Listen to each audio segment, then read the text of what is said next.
Kim, if the internet cuts out, I do apologize. I've asked many times for our connection point to be fixed because it doesn't work on my computer, and I am still waiting. So we are on Wi-Fi.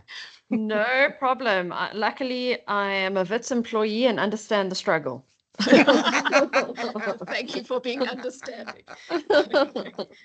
So I'm really excited to welcome Rona as our presenter this morning, with what turned out to be quite a tough article, and one of those that looked nice until we started reading it.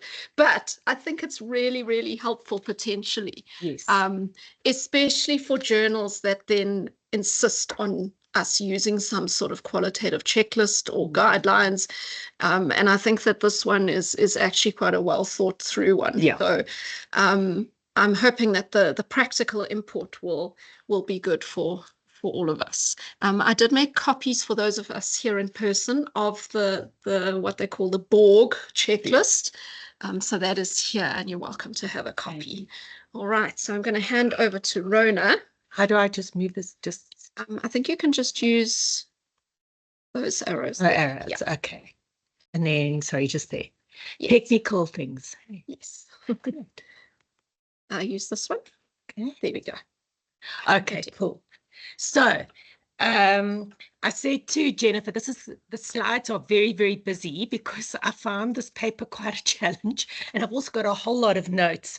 So I'm going to whiz through the more sort of difficult terminology stuff, because I think the real value of the paper is actually in that appendix, which is the table, and that's quite helpful and readable. So what does the paper say? It's challenging traditional reporting guidelines that prioritize standardization. It proposes a values-based framework for reporting and evaluating qualitative research, and it really emphasizes the importance of ethics, stating your positionality, considering it in your research, and also your methodological integrity. And I'll just unpack some of those as we go along. Okay, whoops. So they feel one of the key values is to be transparent in how you write it up, not just the procedure, but also how you conceptualize why the choices were made, not just what was done. Reflexivity, which I think is one of my favorite words at the moment. Researchers should disclose their influence on the research process and do that continuously. Contextual sensitivity, reporting should reflect the social, cultural, and political context.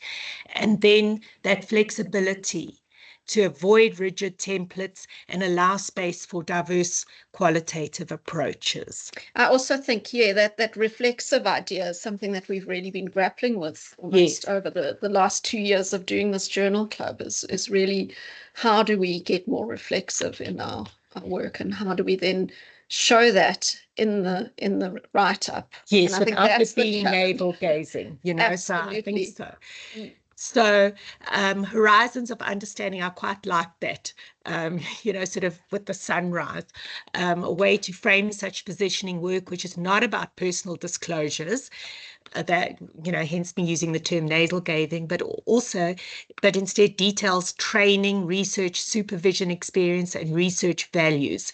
So it's not that my favorite color is green, but it's what is my experience as a researcher that counts.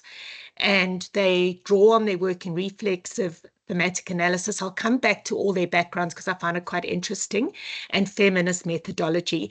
And I really like this. You've got to make sure that your research can add meaning.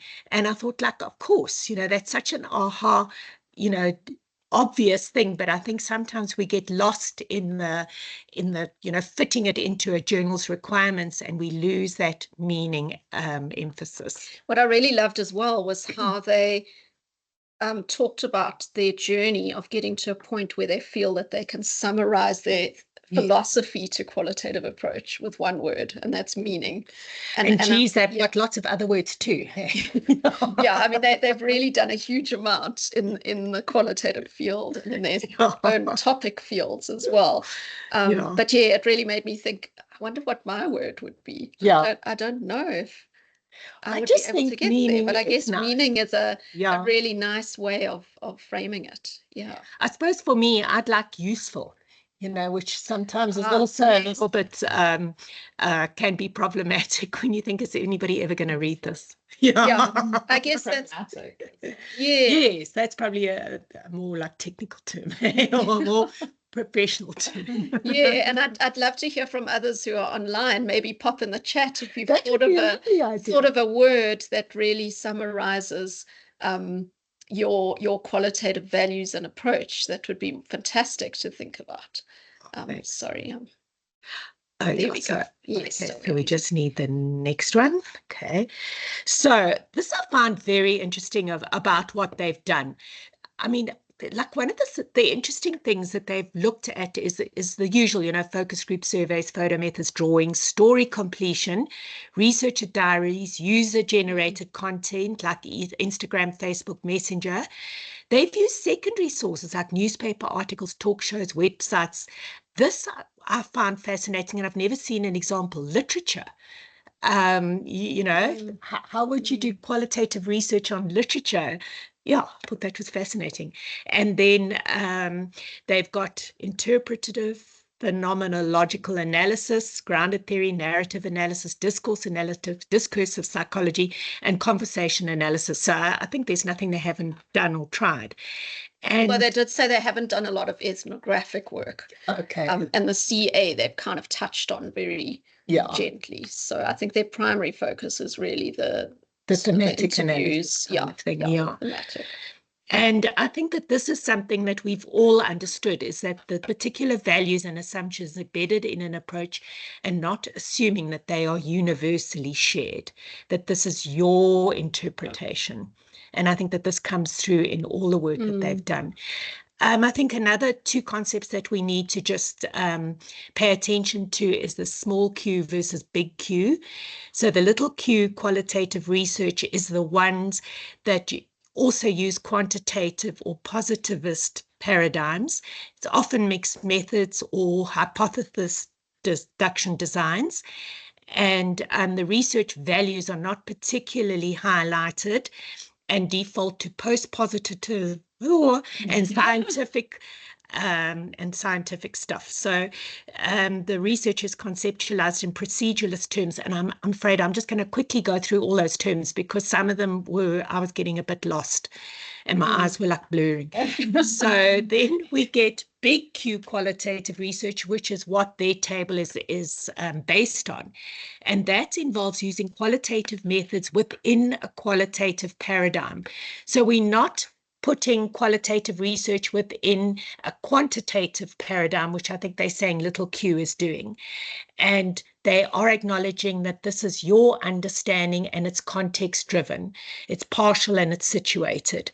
So it embraces interpretivist, constructivist, and critical frameworks. I'm going to go through those terms. Prioritizes depth, reflexivity, and contextual meaning making. And it rejects positivist assumptions like objectivity and, interestingly, generalizability.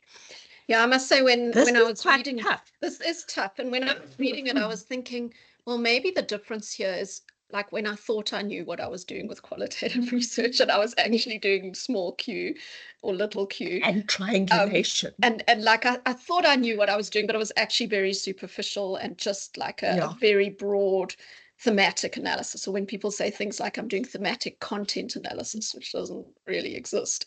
But big Q is what we've been doing more recently, really delving into the reflexive side of things and what does it mean and how do we situate ourselves in relation to the work. So yeah, I feel like we're getting towards big Q now. Yes. Exactly. It really is. It's difficult, slow research. Yes. It is, and I think and it often goes, sorry, it often goes against like, sort of when it comes to funding and journals and especially with us working in this grey sort of on that fence space where we're in healthcare, often the collaborators in that lean towards small Q. Yeah. So it's hard. It is, and it feeds into that notion of the slow research movement that we're all subscribing to here. Of you've got to do this slowly. You've got to be meaningful and useful. I think you have to go through the slow process of reflecting and engaging. Yeah. And I think that this is what this paper is trying to do, is to legitimize it, and also to give reviewers context to evaluate, because they think that that's missing. Yeah. So if we just look at it, they said, a lot of the problems are that we are trained in qualitative research. So we use qualitative terminology, and our philosophy tends to be, without realizing, quantitative. And so we're borrowing from this field, and we've got to be careful of that. So epistemological, it's an inquiry that explores the nature, sources, limits, and validity of knowledge. It's not so much a method or technique, but a philosophical lens. So knowledge, what is it? How do we find it, etc. Yeah, so it could be something like phenomenological or ethnographic. Yes, and it's used within. Yeah, how are you framing your work? Yeah, that's right. And if somebody's interested, I can pop in the notes how epistemological would fit into positivist, interpretivist, constructivist, and critical thinking. If we've got time, I'll go through it, but I just was worried because I've got lots of busy slides. Then the positivist, sorry about this voice, knowledge is gained through observation and empirical evidence. So quantitative methods dominate, hypotheses are tested using controlled experiments, and statistical analysis like random controlled trials. And then post-positivists is knowledge is still based in empirical observation, but recognizes bias and error, and it uses both quantitative and qualitative method. It emphasizes triangulation of data and critical reflection, for example, surveys with interviews. I must say, I still get very tied up with all of this terminology. I find it difficult to navigate. What does it actually mean in relation to what I'm doing? Yeah. You get so focused on the technique and sort of the methodology of how we can collect the data. You don't think about and whether it's valid. And it's often like people always think it's like proposal levels, like you sort of add on like a sprinkling of what you think. Throw in some fancy words. It should be like a 2-line. And I think that they come to this is one of the things I loved that they said is, don't use brand name methodologies. I love that word, brand name, without explaining what it means. And I think we're all a little bit guilty of doing that, like satisfy the reviewer, just shove in something. Yes, so, and they want the name of something with a reference, and you haven't always used a method exactly as it's supposed to be. And they say that's fine. In fact, it should be encouraged because that's the creativity. So, okay, just in case you thought that the terminology stuff was over, they refer to Glaserian grounded theory, which of course is the classical grounded theory in the 1960s. So it's rooted in post-positivism. It assumes an external reality, but it emphasizes discovery through data. And it says theory should emerge from the data rather than be opposed by pre-existing frameworks. So data collection and analysis occur together. Then we've got constructivist, which is multiple realities exist. It's shaped by individual experience and social contexts, i.e. how people make sense of their world, and that understanding that the making sense of the world changes.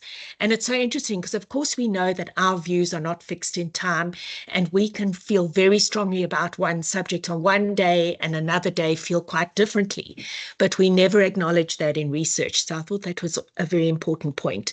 Yeah, and I think that's been interesting in terms of our reflexive journey, that a lot of the points at which we've started in a project have changed and shifted throughout the life of the project. And so that positionality and I guess also the epistemological perspectives can shift and be co-constructed through the life of a project rather than being a fixed something, a fixed entity that that is cast in stone. Yes, and that kind of oversees the project. Yeah. And that people believe this now. It's a snapshot. They don't believe it forever necessarily. Then they also that knowledge is co-constructed between the researcher and participant, that the researcher definitely brings something to the party. And later on, they say that this is not contamination, it's inevitable.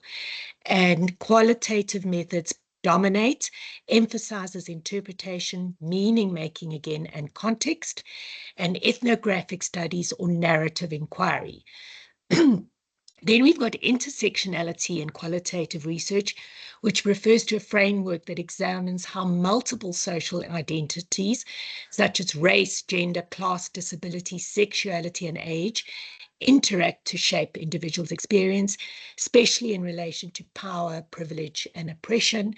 And that's Crenshaw's work, and you can see also the feminism work coming through there. And we had to touch on this intersectionality in our reflective piece that we've just... I'd like you wonder if maybe one of these wasn't. Anyway. Yeah, so they told us, where's the intersectionality? Yeah.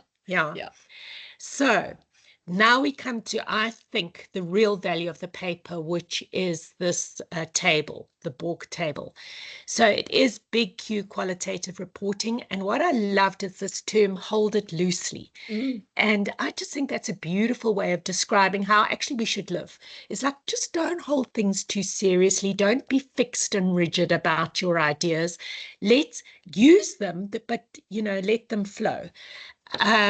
So why they wanted to do it, and I thought this was really important, it's guidance for researchers reporting big Q research, and for reviewers and editors evaluating reports, so that we're on the same page. So it wants to affirm and protect the methodological integrity of big Q work, and it's offering flexible, values-driven framework that honors the diversity and creativity of qualitative inquiry, diversity and creativity. So the practices to consider congruent with big Q approaches is the first column. Then you've got a column of practices to avoid and a column of notes for reviewers and editors less familiar with big Q research, which I thought was great. Yeah, I think they really put a lot of thought and effort into this, and I appreciated the way they'd structured it, not just as a only this is what you must do, but also false to avoid. Yeah. If I can just go on to the next one. So just before I get onto the actual table, I think I've missed out a slide about the importance of having an evaluation tool. And they're saying that you actually really do need some kind of tool to hold, even if even if you hold it loosely. But they said that, they looked at checklists, and they said checklists stifle that creativity and diversity. And also that they know that researchers try and stuff their research into the structures that journals want. And I think that was such a oh yes feeling for all of us. And then, they said, like, for example, the CORIC says that studies are good if 25 or more of the 32 items are present. And, that really is very prescriptive. So they're saying that they don't like the idea of a checklist. They don't even like the idea of criteria, like the idea of guidelines, because it's this looseness and flexibility. And one of the other things that really made me laugh is they said, like, you've also got to avoid these sort of like research little like tricks where if you've got a very small sample size, you include lots of transcriptions, in your appendix. I thought that was hilarious. Yeah. So you can see that they've got a bit of a sense of humor, even if they throw around lots of terms. So, Yeah, no, they've been around the block very clearly. And supervised a lot of research, bad research, I think. Yeah, but what I also appreciated was that they talked about how they used to use the term checklist. Yes. And they've now realized that that's not a good way to go. Yeah. So they've rethought things themselves as well. That's right, because, checklists are helpful, especially when you're starting. Like you need to know, do this, do this, do this. It's like cooking, you need a recipe. Yeah. And then once you experience, you can change to what suits you. Yeah. But I always think that, like, when you're starting on a checklist, don't throw it out. And I think that they have tried to be quite specific in their table. And unfortunately, everything. That table is prescriptive. It is setting out criteria. Yes, they say hold it loosely. Yes, they say be flexible. But I think that at the end of the day, we do need some kind of framework to actually understand it from. Yeah, I was thinking quite a lot though about whether I would give this Borg table to a fourth year student doing qualitative work, or if I would rather give them one of the others, like the SR2R is one that I've used before. And I think certainly beginners at the fourth year level, and perhaps even masters might cope better with the more simplistic checklist. It's kind of, Megan, what we've discussed in terms of training students with communication skills, that you've got to teach them some basics and then undo it later. Yeah. Give them something to hold on to and then undo. Which seems counterintuitive. But if you look at cooking, it's what you do. Exactly what you said. Like, it Yeah. shows, like, you know, Braun and Clark, they've been around for ages, and we've all used them.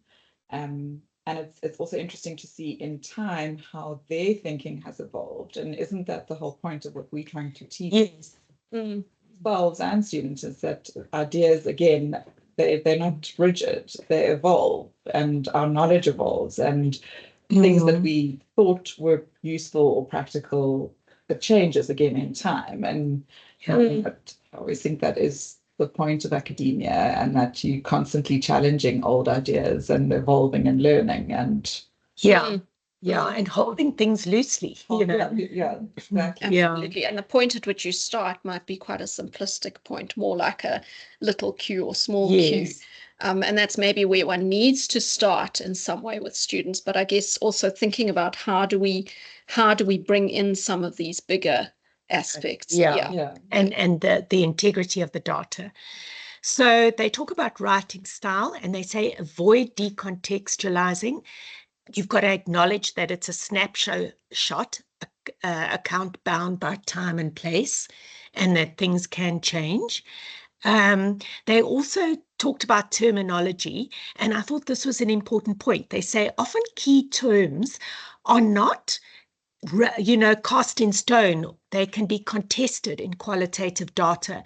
So you've got to explain what you mean by certain terminology. And I thought that was important.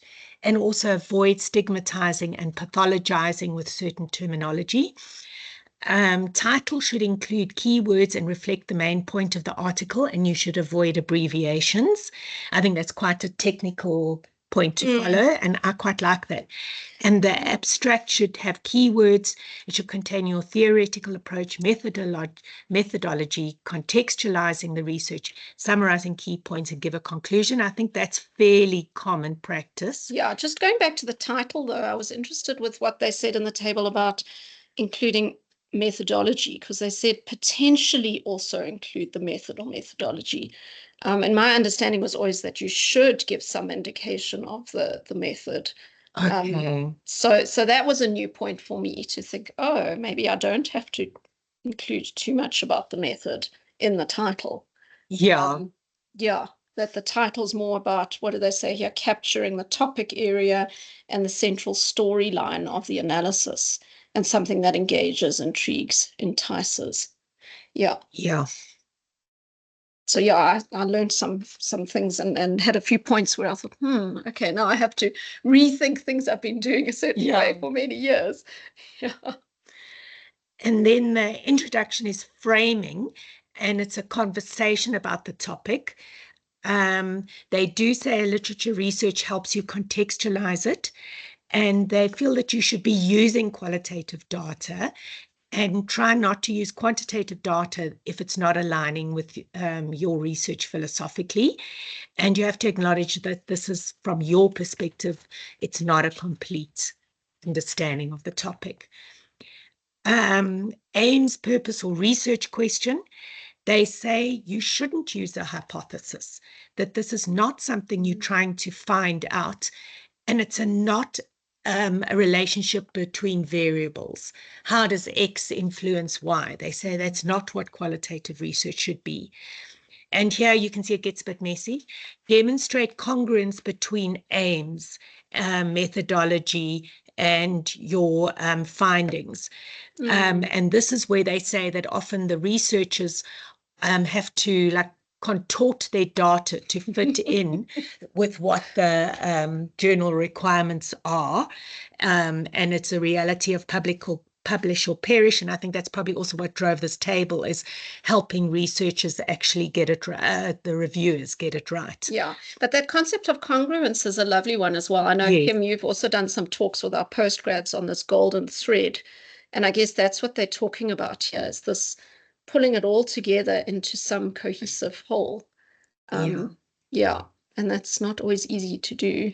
No. Yeah, as they say, because I think we've all been in this position where, what did they say, feeling obliged to conform Yes. with what editor Yes. they The want. checklist and the review. You know, even case in point, this reflexive paper that we've just published, where we wanted to do something a bit different. And then they came back and they wanted introduction, method, results, conclusion, headings. And in the end, we just went with it because we thought, well, let's just do that. Yeah. But, you know, having didn't read make sense. this, maybe we should have pushed back and said, well, actually, no, it doesn't fit here. Do you ever challenge review? I have on occasion challenged reviewers. I challenged one recently. It was a local journal, a medical journal, and they wanted us to list characteristics of the participants next to each quote. And I pushed back, A, because we didn't actually have that information, B, because they wanted things like gender. Now, how do you just report gender if you didn't collect that? You can't make assumptions. And also thinking back to one of our recent journal clubs, I think Sontor's one, where we were talking about this laundry list of just kind of listing random characteristics of participants, and how is that actually useful. So I did push back on that and they accepted it. But I put a reference in there as well, the journal club reference, to say, look, actually, no. And I also think you need to have credibility. You know, as a professor, I think you can do it. As a new researcher, I don't think they'd accept you. Yeah, you have to do it with a certain amount of authority. But even as a more senior researcher, sometimes one feels like, oh, I'm not going to get this published if I don't. And I have to. So it's also tricky to know when to push back, on what points you think you can push back and perhaps win that argument. Versus others where, like, okay, whatever. And when I looked at that reflective article we'd written, it did kind of fit the layout of intro, method, results. So, okay, all right. You want nice headings. Okay. But I think sometimes the editors are under pressure and they don't know how to allow flexibility. Or, you know, being allowed to, you know, what's common sense and what's acceptable is often not the same. And I think this is what this table is trying to address. Again, they're talking about contextualize, how does it fit into existing research, and then acknowledge your lens and include reflexivity on your social experiences. And I love this. The researcher influence is inevitable and does not contaminate findings, because we all bring that to our paper, and it's time we all have started acknowledging it. Yeah, that was another point on that medical journal recently, that they said they don't think it's appropriate to report in the first person.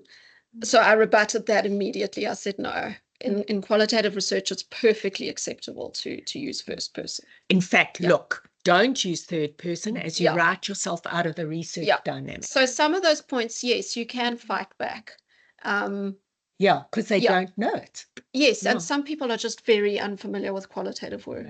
Which comes back to that thing about our terminology tends to be quantitative because that was our training. So, or because there's still this need to somehow default to quantitative as the norm, the standard, whatever you want to call it, in science and research. Yeah. So they have specific terminology, and they say that their use of language has evolved. And, you know, I think this is what's fascinating about CA is, you know, I think language is very contextual. You know, if you look at how some words have changed and different meanings through the ages. So they say don't use method, use methodology. They say provide a rationale, describe your subjects as participants. Don't use sample as it implies statistical selection. Use information power to align with non-positivist qualitative concepts. Geez, I'd be scared to to pop that in. To me, that would be brand naming. Yeah, I Don't felt, judge your. I felt like I needed to go and read. There was an article they referred to on this information Yeah. power, rather than sample size. So I felt like I needed to read that, and maybe that's one that we should do for a future journal club. Not me. This is not Multirid, Ciasma, and Guasora that they mentioned. So I will dig that out and have a look. Again, I think it's really tricky because some of these journals are stricter and wanting to do things like, what was your sampling approach? Yes. And to describe it in those quantitative terms. Now, I was quite impressed with these people, because I think what happens often in research is we don't say anything for the fear of offending or being criticized or having pushback. So nobody says anything, and it's all just like wishy-washy. Whereas I think they nail their colors to the mast here. They say, don't justify participant size through things like data saturation, arguments, as these are conceptually incongruent and align with quantitative philosophy. Yeah, and that's a really freeing point to be Absolutely. to be able to say, yeah, I'm not subscribing to data saturation anymore. And that I've also rebutted with editors and reviewers. Definitely, if they ask you about saturation, tell them to go and take a big flying leap, because that's a very debated concept. And that's not just in the reviewers, in article reviews. Think of like proposals in terms of faculty proposals for students. I mean, students still get asked about data saturation and sample sizing. And is your sample big enough? And that's still something that is very much, which practically you can understand, especially if you have like a very time frame to do a study that these questions are being asked. But I feel like there hasn't been much progress in terms of like the broader faculties, in terms of how reviewers are asking students these types of questions when putting together a study. Absolutely. I mean, particularly health sciences, I'll just say that out there. And I think it comes from just a general lack of understanding of qualitative work, and also in some ways a fear of it, because it's fear of the unknown. So perhaps reviewers and faculty committee members not being able to comment, or feeling insecure in their ability to comment because they're not qualitative researchers themselves. It's less easy to understand because you haven't got that checklist. Yeah. They also said, don't compromise anonymity. Geez, I've got a problem pronouncing words today. But describe how they belong to the group. And you've got to describe the relationship between the researcher and the participant. And I thought this was interesting. Before the study started, during and after. So how did that relate? And I thought that was very interesting, because most research just stops. It's a snapshot just during. You don't talk about before or after. And I'm thinking particularly of Siobhan's work, where she was doing interviews with people who are receiving palliative care, and with colleagues actually as well in the palliative care unit, and how that whole relationship shifted as well, from being, I think she started off as researcher, and then during and after the data collection, it really became about, well, how does she relate to these people, and what role was she playing during the data collection and the interviewing, where she became much more of someone in the know, and like a friend interviewing a friend, particularly the interviews with colleagues. And that was something that was really challenging, and we've done a lot of reflecting about that.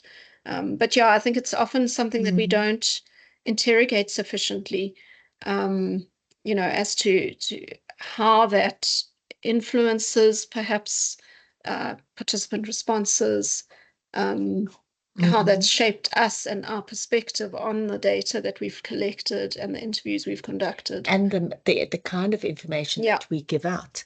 Absolutely. And they do, you can't just gloss over the participants and how they were recruited, how was it described, how informed consent was obtained, if the incentives were provided. And then your ethical approval has to just also discuss issues of accessibility, equity, and intersectionality. Which is also, there's a lot in there, in that little one line on your slide. It's huge. So, were you equitable in the way that you selected participants? Where did you find them? Did you give people a chance? Did you, think about intersectionality in terms of participants? There's so much going on. And I'm thinking back again to one of our journal club discussions around whether one can ever fully anonymize data. Because with qualitative work, the participants, the community are so enmeshed in whatever you are researching and how you're doing it. Yeah. Okay, sorry. These are getting longer and longer. No, but the this is a table is meaty dense. article. Yeah. Okay. So also they say it's data generation. Don't use collection or gathering. And you need to say why data is a good fit. And just on that point of don't use data collection or gathering, they said this, and I took it out the slide because I didn't quite understand it. But it says data becomes data through research. It doesn't pre-exist the research, and you have to acknowledge this. I found that quite, I really struggled with that, because are you creating something that isn't real in your research? Because if the data wasn't there, but I think what they mean is you are creating a special set of information that was brought about because of the research. So it wasn't like people were talking about these issues necessarily without you being present. So that for me was quite a big thing, and I struggled to understand what they meant, but I think that's probably what it is. I think what they're also talking about is what we touched on in a previous journal club. I can't remember which one, but this notion of, are people's lived experiences nicely packaged and kind of waiting to be picked and accessed through an interview? No, they're not. They're actually, the very act of sitting in an interview is to reflect and kind of co-create responses and shape how the person relays their experiences. Because all of us, we don't sit and think about lived experiences of something and then kind of have it all nicely in a box waiting for a researcher to come along. And I talk to my mother differently to my child. Absolutely, about that. yeah. So, and your audience affects it. Back to, I suppose, the epistemological stance as well, that like data is very much creative and subjective, and you sort of, it's not this thing that exists already. That's right. It's not a piece of fruit. Yeah. It's something, and we all have, it's something I love that. Absolutely. Yeah. Nancy and I attended such an excellent webinar recently. We were WhatsApping each other on the side, like, oh, this is gold. It was with David Silverman, who is a qualitative guru.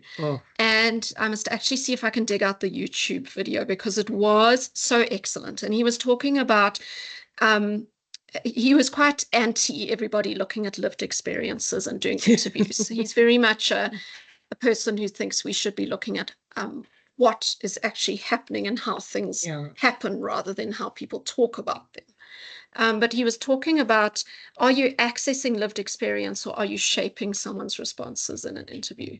That's something very different there.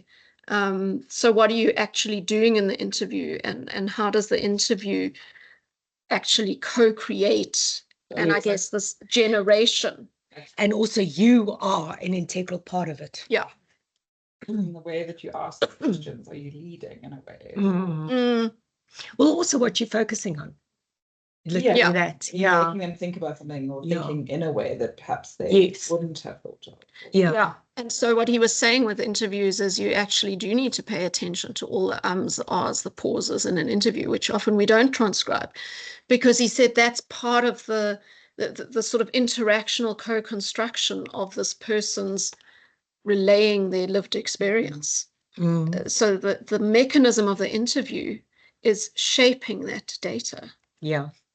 Yeah, which was very powerful. So this idea of neutrality, I'm just going to ask you some questions and you just give me your lived experience and I'll kind of pick it like a fruit off a tree, is a complete fallacy. It can't happen. It doesn't happen. Yeah. I also think that, this idea that methodology changes, and you have to note this. Did you do a pilot? How did you change it? How did it evolve? How you have to describe how theory informed practice, and how you changed certain things and didn't stick exactly to the theory. You've got to describe the modality, which I think is obvious. Give author roles and experience. So who did what? Describe analysis tools. Don't just say you used a particular, here's my favorite, brand name methodology without elaborating. You don't use terms like verbatim or orthographic to describe transcription without an explanation. Sure. Again, the fact, because we do that. Yes, of course, because you think it's a universal thing. And they say that this is the whole thing with qualitative research, is the terminology can be used differently by different people. So you've got to specify. Give the length, duration, number, and times of data gathering. I thought that was quite interesting. That sounded almost qualitative. Quantitative, sorry. Yeah. And then this is the one I really struggled with. It's avoid triangulation of data. Although I'm thinking now of Nancy's work and delving into the literature, that I think it's more, and I know this was with mixed method, but I think it applies here to a concept of integrating rather than triangulating. Yes, I love that. I think that's exactly what they're saying. Yeah. Because they said you don't need to replicate data. There's no need for intercoding reliability. Yeah, hallelujah. I'm sick of journal editors and reviewers saying, where's your interreliability score? Like, no. Because we bring different things, and we're supposed to be subjective in our interpretation. A lack of standardization is not a problem, and quantity of data does not mean quality of data. I think that's the key point there as well, is that you can have 5 participants, but really, really rich data. Yes. Yeah, or you can have 30 participants with superficial data. Yeah. Very different studies. Okay, so then they talk about your analysis, which is not results or findings. They don't like that. And they, that first column is what to do. So your analytical narrative, I quite like that, rich, descriptive, significance, meaning, because they're saying the data doesn't speak for themselves. You have to add your interpretation. So you don't just stick in hundreds of quotes without actually explaining it. And it's so funny because I work with a lot of like high school students, and they, they'll stick in a quote from something and think that they've done their job. Yes, I remembered a quote from Shakespeare, but they don't explain what it means. And here we are, adult research is doing the same thing. Yeah, I also love what they talk about in other papers, Braun and Clark, around themes don't emerge from the data like a crocodile from a swamp. People often, they talk about the themes emerged. So the data doesn't speak for itself. Plonking quotes in doesn't you actually have to analyze it. And I guess coming back to the basics of writing up and crafting an argument, which is that you make claims and you use the quotes as evidence for the claims. Yeah.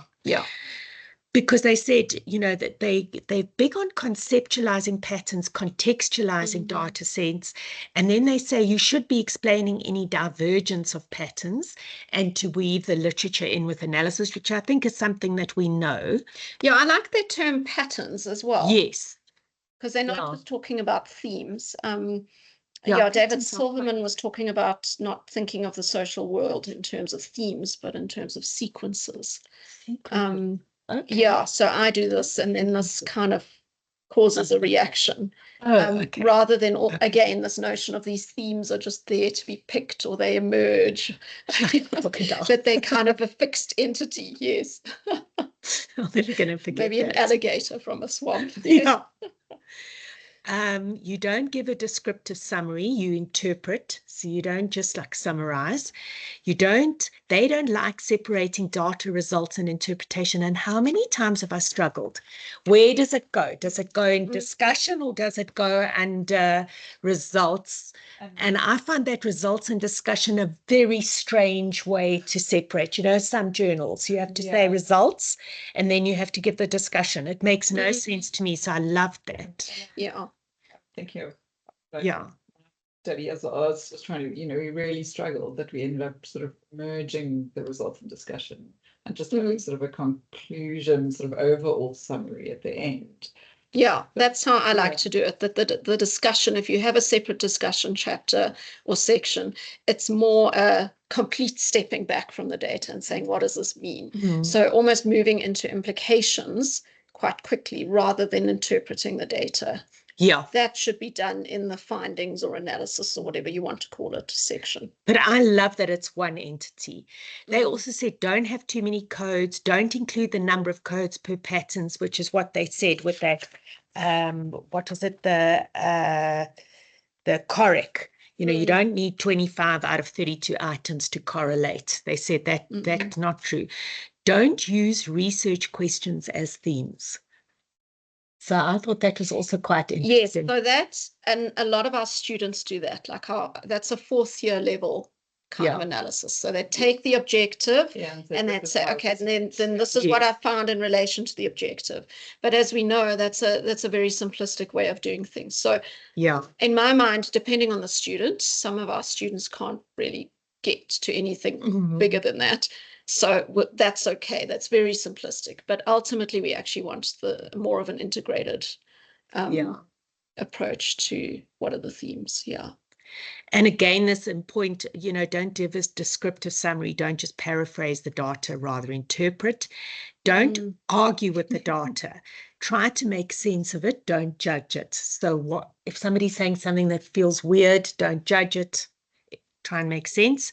When describing patterns across data sets, don't select isolated or limited participant extracts without solid rationales. And, you know, it just turns to that CA research that always tends to focus on the worst possible scenario. You know, the call that was horribly wrong. Isolated case. Yes. Versus mundane practice. Yes. Yeah. So coming back to this idea of looking for patterns across data rather than the outliers. Although it's important to report on the outliers. But well, they do say that divergence and you have to have a solid rationale. Yeah. So your discussion or conclusion depends on what you did in your integration of results and interpretation in the analysis section. Don't repeat information contained in the analysis. And it should be analytical conclusions cross patterns. So not just within, but across. Contribution to existing research should come into this. And it's an honest reflection on the researcher's role and the good and the bad of the research. So you avoid quantitative criteria like this had a small sample size, may not have been non-representative, all that stuff that ties us up. And we do that all the time. I do that all the time. Well, we apologize for not doing quantitative research and we're saying stop it, which I think is enough. We need to pay more attention to that. And again, that's it's reviewers and editors who that's what they're looking for. And they said lack of generalization is not a weakness. And again, this researcher influence is not a contamination. So those are two really key points, I think. Generalization, and it's really about a different kind of generalizability. So what are the lessons learned that might apply to other contexts, rather than is this a finding that speaks for everybody in this participant category? Because we've got to acknowledge this is how they felt at this point. It might be different tomorrow. That in the limitation section, like you put like these really strong arguments, you put this whole paper together, and then you're like, but this is a small sample size, so this can't be generalized. We need to hear it in other contexts. Research might have been biased because it's subjective, or you know, it becomes like, and then you just feel like that kind of sorry for doing this research. apology that you kind of your whole argument that you try to make across the paper. So what I think I want to do is go and find an article that Braun or Clark have written on a research topic and see how they've crafted their limitations. Yeah, like why do you always have to put that in? Because I do it all the time. Like as your it's a requirement. Sorry, this is a limitation because the whole research is great, but and then you sort of deflate your whole. Yes, exactly. So I want to see how they would structure it. And certainly that researcher influence, not a contamination, I think is so key as well. And also in the data collection. And it's honest. Yes. You know? I mean, I had a situation recently where I was going through focus group data and one of the team members was quite unhappy because the way in which I had conducted the focus group was as a participant, because I had been part of the event that we were reflecting on with the participants in the focus group. So I couldn't be neutral there. And this team member was quite upset. Like, you know, she said, I didn't analyze anything that you said. And she was saying, you're putting words in their mouth. But in that instance, the contamination was, I Necessary. felt, kind of necessary and unavoidable in a way. But yeah, other people don't see it that way necessarily. So yeah. So they do say that you have to include implications for future research in terms of actionable outcomes, but don't give a laundry list of what other groups should be researching. And they also acknowledge that the headings of methodology and analysis are not suggested changes for journal articles. I think otherwise they'd have quite a lot of pushback. yeah. But again, you know, with the laundry list of what others should be researching, that's something that is kind of a standard you have to put in. Future research should focus do on X, Y, and Z. But I think maybe what's quite useful is to come back to the maxim of useful and think, what am I doing in my own research, and how could I extend this for myself in my research? You know, so either reflecting on your future plans for research or what you're already doing. And maybe that's more useful than kind of preaching to others. Yes, what they shouldn't be doing. Yeah. Okay, so in summary, there are many current guidelines or checklists modeled on quantitative paradigms. This runs the risk of homogenizing qualitative research and undermining creativity, the diversity, and the nuance of big Q research. They feel you must describe the researcher's role and perspective, and you've got to explain the methodological choices in relation to epistemological stance, which is the knowledge how the researcher understands the relationship between the research and the data, its context, the fact that it's contextualized, it's co-constructed, and it's shaped by the values and perspectives of the researcher. I thought that was nice. It reframes methodological rigor as methodological congruence, and it details the analytical processes with clarity and depth, and you have to justify decisions, not just list them. Yeah. Okay. And then what contribution does it make? I think it supports the inexperienced researcher. And the research focus for me should be to create meaning. I love that. And it encourages journals and reviewers to adopt a more inclusive and flexible standards. And I just love this reviewer too, reaching the pearly gates. Yeah, thank you, Rona. And I think that's what it does. Oh, and did we make it in time? Just about. We've got a bit more time to. Thank you, Rona. We've got some time to chat about maybe what are the take-home messages, and just hear from everybody. What did you really get out of this? I think for me, this notion of feeling obliged to conform is something that maybe I need to push back a little bit more on. Yeah. Sonto. Good morning, everyone. I think what I struggle with qualitative research is like this paper, they're encouraging flexibility. But I think that the issue now comes with the reviewers.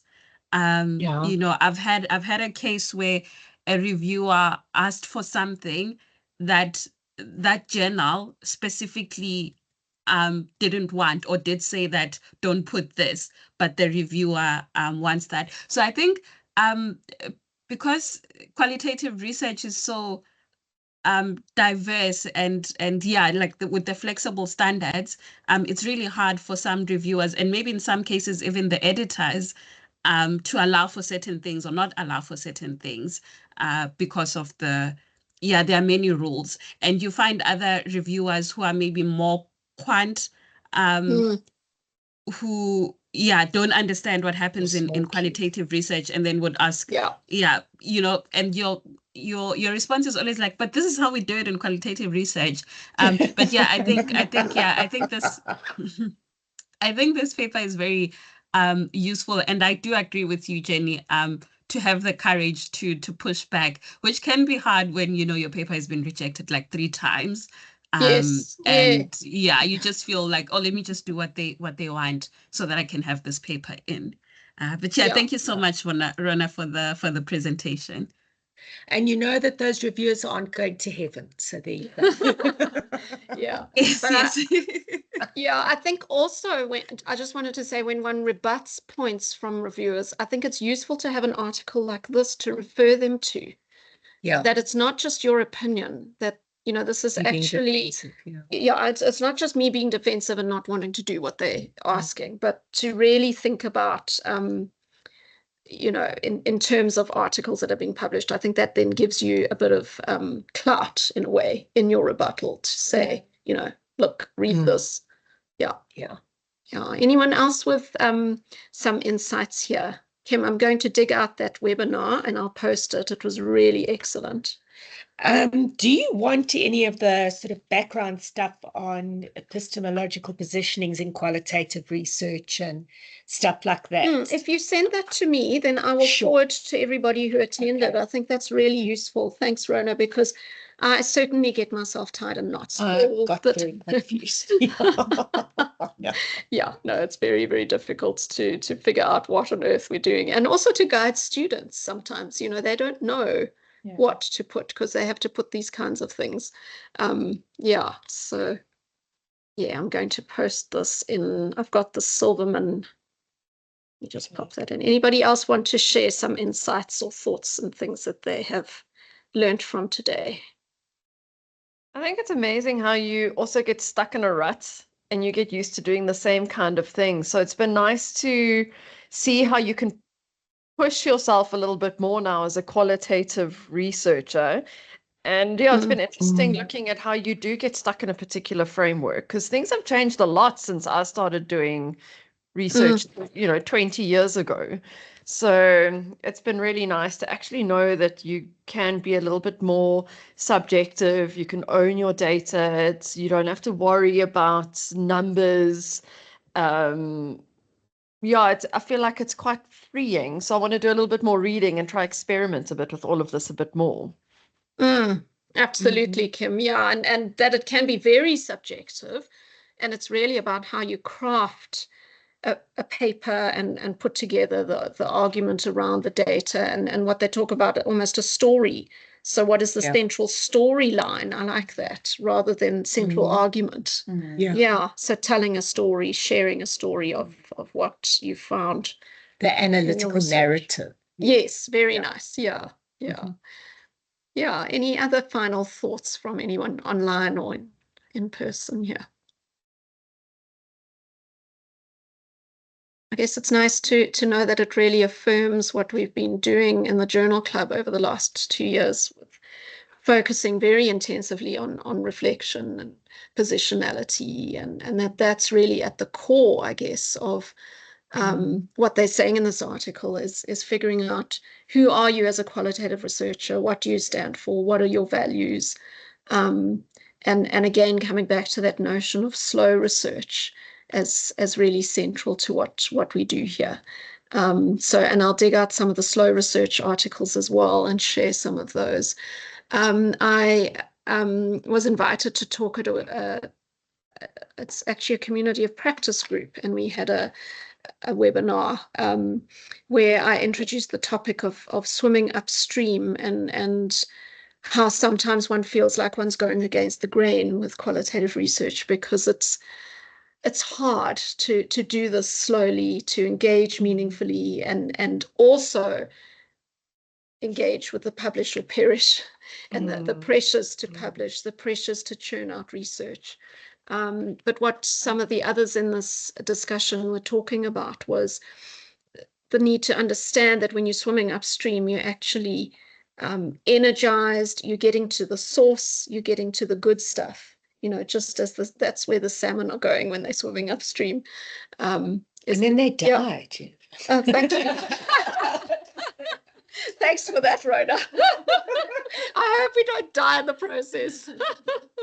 But that concept of kind of getting to a point where we are getting something good out of what we're doing. Yeah, Rhoda. I know, that's brilliant. We should not be dying in the process. I think we should be enjoying what we're doing as well. And I think an article like this really helps us to engage deeply, and with the deep engagement and reflection comes the enjoyment as well in what we're doing, and some sense of purpose and meaning and being useful. So yeah, I'd encourage everybody to also think about the words or a word that kind of sums up your values as a researcher. I think that's quite an interesting task.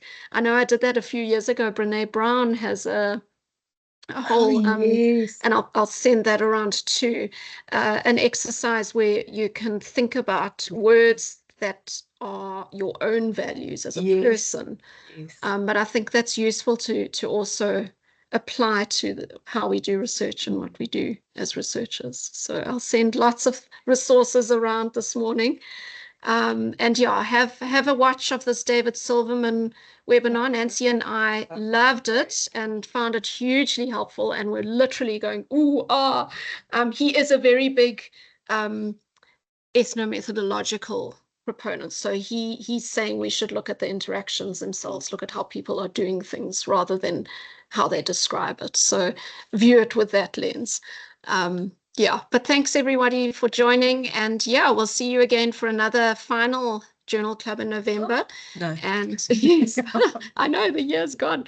And I will pick an ethics article, because I think, Sonto, I think we need another ethics one for this year. Am I right? Yes, we do. Yeah, the last one for the year. Yeah. Okay, I will pick an ethics one so we can get some ethics points. But thanks so much everybody for joining, and lovely to have you with us. Okay. Thank you. Well done, Rona. Thanks, everyone.